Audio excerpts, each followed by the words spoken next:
Hello everyone.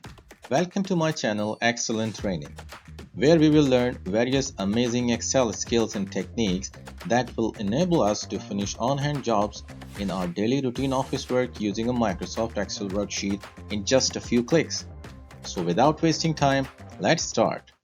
Our today's topic is subtotal formula for data filter in an Excel datasheet. We all have noticed that n totals of range while applying data filter never changes with the filter draws in that data.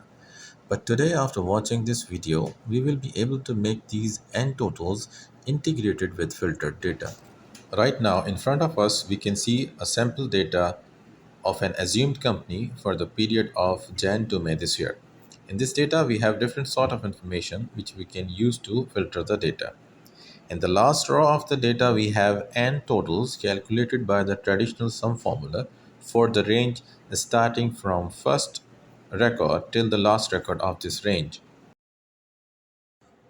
Now we will apply a filter on sales type column where we have three different types: bulk, retail and internal. But before applying filter, check the total number of items sold. It is 100 units. And now when we apply the filter on bulk sales, the end totals doesn't change. So we need to change the formula of sum and apply the subtotal formula.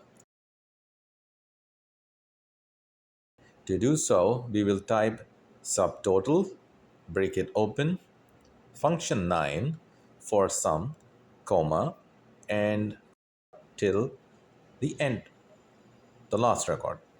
Now check the totals by filtering data with sales type of bulk only. See, the totals have changed from 100 to 50. And if we remove the filter, it will again become 100 units. Now we can copy the same formula in other sales using paste spatial formulas only that will not disturb the existing formats of the cell. The other sales revenue and gross profit are also changing with the data filter as well. Hope you find this video informative and useful. Please share it with your friends and give us your valuable comments in comment section. See you in next amazing video. Until then, goodbye. Allah Hafiz.